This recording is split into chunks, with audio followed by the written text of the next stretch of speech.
Seja convosco. Estamos na série Ensinamentos Bíblicos e o tema da palavra de hoje é: a prova gerou 3 mentiras. Isso, a prova gerou 3 mentiras. Gênesis capítulo 37, versículo 31, 32 e 33. Nós vamos ler o versículo 31. Já o versículo 32 e 33, eu coloquei aqui umas expressões que faz sentido para o que está escrito, ok? Versículo 31. Então tomaram a túnica de José, mataram um cabrito e tingiram a túnica no sangue. Versículo 32. Enviaram ao pai e deixaram ele tirar suas próprias conclusões. Essa é a expressão, estou colocando com minhas palavras, mas se você ler o versículo 32, é exatamente essa conclusão do que está escrito. Versículo 33. Uma besta fera o despedaçou. Isso é Jacó, essa expressão. Antes de começarmos a fazer menções das verdades, eu preciso que você entenda algumas coisas. Primeiro, não foram 3 mentiras de fato, ok? Eles armaram uma prova, apresentaram ao pai, a Jacó, e deixaram seu pai tirar suas próprias conclusões. Então, a grande mentira, talvez eu faça até um pão na brasa para você que me acompanha sobre isso, com o tema A Grande Mentira. Mas a questão aqui é que a mentira era a prova, o surgimento da prova, ok? E aí Jacó, ele tirou suas próprias conclusões, ou seja, o próprio Jacó elaborou as mentiras. E os seus filhos, como culpados, grande parte deles, se não todos, mas não vou dizer todos, mas grande parte dos seus filhos, eles ficam em silêncio, eles se omitem, né? Então eles armam a prova e ficam omissos diante do seu pai, que vai tirando suas conclusões equivocadas. Ou seja, resumidamente falando, os próprios filhos de Jacó foram eles que deram a origem para que essas 3 mentiras que serão abordadas, que na verdade não foi uma mentira contada por ninguém, mas foram mentiras que o próprio Jacó elaborou e tirou suas conclusões mediante uma prova equivocada que veio até as suas mãos. Essa mentira, ela foi estabelecida, ela foi concretizada por causa dos seus próprios filhos, por causa dos filhos de Jacó. Dito isso, vamos a algumas verdades. Vocês precisam entender nesse vídeo que não todas, mas provavelmente algumas dessas verdades são de fato uma dessas mentiras. Haja vista que são 3, ok? Então, em vez de eu usar a expressão a primeira mentira, provavelmente eu vou usar a primeira verdade. Vamos lá? Primeira verdade, essa não é uma das mentiras, tá? A prova era a túnica manchada de sangue. Essa é a primeira verdade. A prova era a túnica manchada de sangue. Perceba que o tema do vídeo é: a prova gerou 3 mentiras. Primeira palavra-chave: muito cuidado.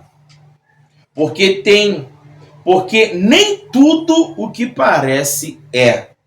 Vamos devagar, mas a gente chega lá. Primeira verdade: a prova era a túnica manchada de sangue. Isso nos gera 2 palavras-chave. Primeira palavra-chave: muito cuidado. Porque nem tudo que parece é. Segunda verdade: tem gente que vive em função de manchar o caráter, a moral e a honra dos outros. Eu vou repetir, segunda palavra-chave. Tem gente que vive em função de manchar o caráter, a moral e a honra dos outros. Abre um parênteses. Se você quiser se aprofundar mais para ser capaz de identificar esses tipos de pessoas, se você não é inscrito, já se inscreva no canal e curte esse vídeo para que esse alerta chegue a outros homens e mulheres que precisam. E você vai acompanhar aqui que eu vou fazer a série Víboras Venenosas, e nós falaremos mais um pouco sobre isso.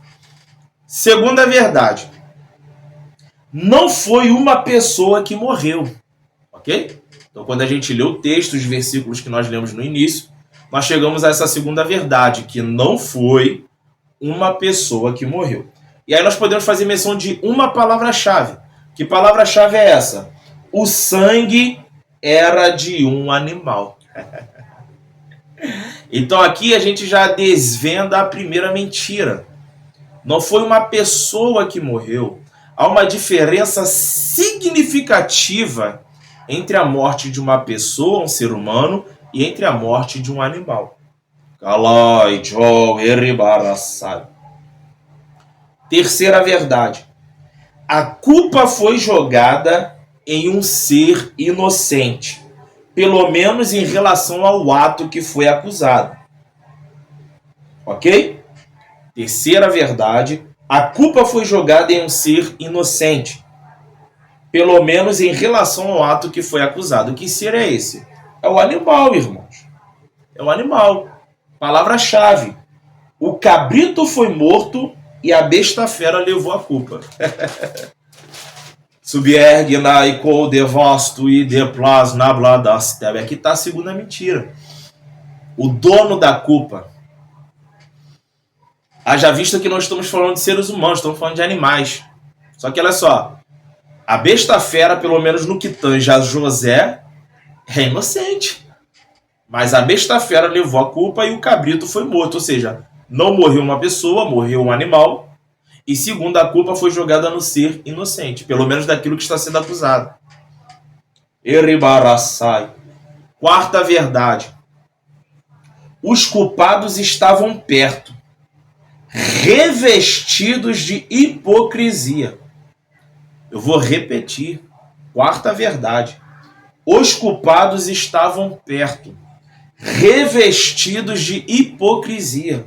Abre um parênteses. Haja vista os irmãos de José. Fecha parênteses. Quinta verdade. José está inteiro. Raponto que tecou calabada saio. Jacó está desesperado, dizendo: certamente meu filho José foi despedaçado. Mas a quinta verdade é: José está inteiro. O que te calabada saio. Palavra-chave.